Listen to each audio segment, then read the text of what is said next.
Ready to dive into the world of coffee tasting. It's a dream job, right?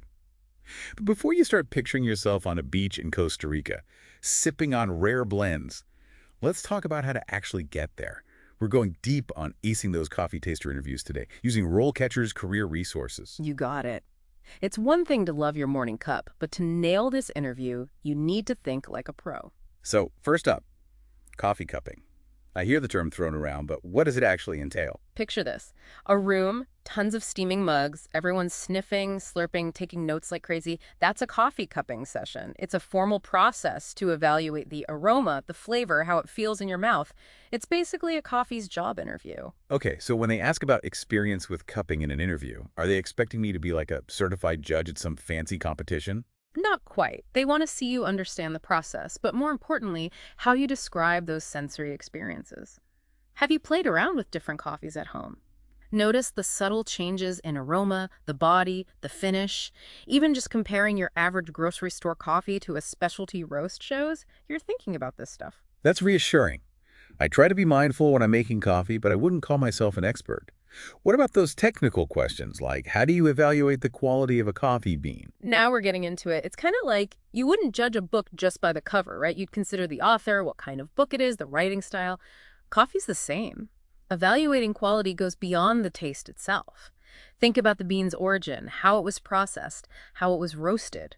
So let's say I'm tasting a Kenyan coffee. What should I be looking for specifically? Kenyan coffees are famous for their bright acidity, often described as black currant or citrusy. You might also pick up on a wine-like body and a clean finish that lingers. Mentioning those specifics tells the interviewer you get the unique traits of different origins. Wow, I never thought about it like that. Yeah. So it's not enough to just say, oh, this is fruity. Yeah. Now, this is where RoleCatcher's AI tools come in handy, right? For sure. Imagine the job description mentions experience with African coffee origins. RoleCatcher might suggest you talk about that time you visited a coffee farm in Kenya, or even just the fact that you regularly buy and enjoy Kenyan roasts. It helps make those connections between your experience and what the employer wants. That's wild. It's like a personal assistant that knows exactly what to emphasize. Mm. Okay, back to the interview questions. What about describing a coffee's flavor profile? I always struggle to find the right words. Think of it like you're painting a picture with your words. Start with the basic tastes. Is it sweet, sour, bitter? Then get into the specifics. Do you taste chocolate, caramel, nuts, berries? Don't forget the mouthfeel. Is it light and tea-like or full-bodied and syrupy? So using really descriptive language is key. Yeah. But how specific is too specific? Like if I get a hint of cardamom, should I even mention that? Or would it sound pretentious? If you actually taste cardamom, go for it. It shows you have a refined palate and really pay attention to detail. They want to know you can not only pick up on subtle flavors, but also describe them clearly. Now that's an aha moment.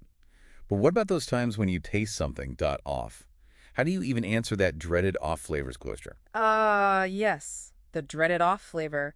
These are those unwanted tastes or aromas that can pop up in coffee because of things like bad processing, storage problems, even stuff in the environment while the beans are growing. Imagine, you take a sip expecting something delicious and bam, you get this musty, earthy, almost like wet cardboard smell. That's an off flavor. It's interesting because the RoleCatcher Career Guide talks about how crucial it is to keep those quality standards high, even for a junior coffee taster. What makes it so important, even at that entry level? Because it's all about safeguarding the brand and making sure every customer has that same high-quality experience. Just one bad batch, and a company's reputation can take a serious hit. Okay, so how do I show the interviewer that I get that? Be specific. Don't just say, I can identify off flavors. Give them a real example. A time you found an off flavor. Maybe a coffee that was weirdly bitter or sour. Walk them through your process.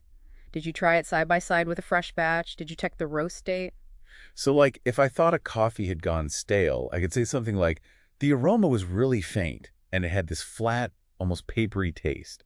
Made me think the beans were way past their prime. There you go. Show them you're not just tasting, you're analyzing. Like a coffee detective. Exactly. All right, let's switch gears from detective work to, trend forecasting. They'll want to know you're on top of what's happening in the coffee world.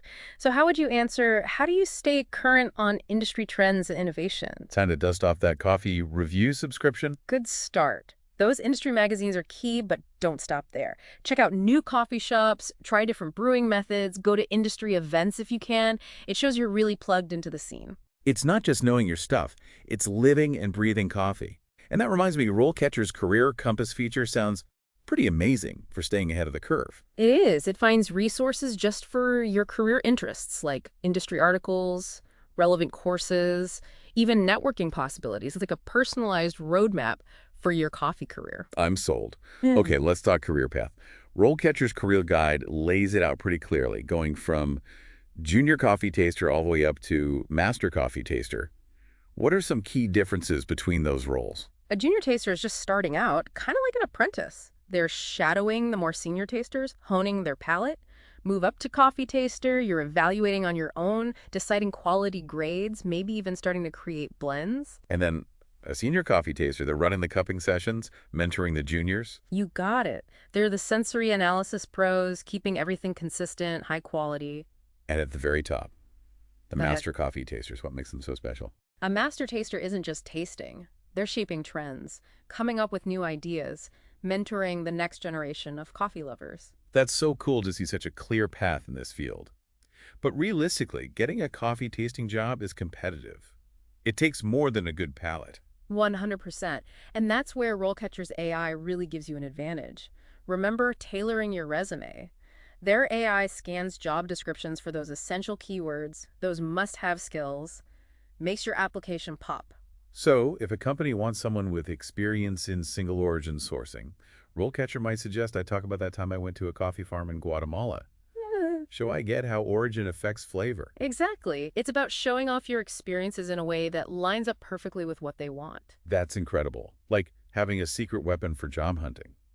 But then there's the interview itself. Those can be nerve-wracking, even if you know your beans. Totally. And that's where RoleCatcher's AI turns into your interview coach. Think about it. You've prepped for the common questions, but how do you know your answers are good? Ugh, yeah, that feeling of, am I being clear? Am I making a good impression? Well, RoleCatcher has this video simulation thing. You practice your answers right there on the platform. So it's like a mock interview with an AI expert, Yeah. analyzing my every word and move. Exactly. It gives you feedback on how you're speaking, what you're saying, even your body language. Oh, Helps you polish those answers, project confidence. that's a game changer. I remember being in interviews so self-conscious, wondering, am I making eye contact? Am I rambling? Having that AI feedback would be amazing. Like having a coach right there with you, guiding you to success. And the best part is, RoleCatcher's AI isn't just for coffee tasting. Barista, roaster, even if you're going for something totally different, their platform can help you nail that interview. Wow, that's incredible. It sounds like RoleCatcher is the ultimate career sidekick. Gives you the tools and the confidence you need every step of the way. Absolutely. They've taken cutting-edge tech, combined it with serious career advice, and created a platform that helps you stand out in a tough job market. We've covered a lot of ground today, from breaking down coffee cupping to really mastering those flavor descriptions. But beyond the specific questions and answers, I think the most important thing is that genuine passion. Couldn't agree more. You need the knowledge, the skills, for sure. But it's that love for the world of coffee that really makes you stand out. So for all you aspiring coffee tasters out there, don't be afraid to let that enthusiasm shine through in your interview. Talk about your favorite coffees, how you like to brew them, those moments where you really fell in love with this amazing drink. Exactly. Share your coffee journey, show off that unique palate, and remember, you can't fake a true passion for coffee. It's like the difference between just drinking a cup and really savoring every sip, appreciating all the artistry, all the work that goes into each bean. Well said. Now go out there, coffee lovers, and ace those interviews. With your knowledge, your passion, and RoleCatcher on your side, you'll be sipping on success before you know it. Cheers to that. And to everyone listening, thanks for joining us on this caffeinated deep dive. Until next time, happy brewing.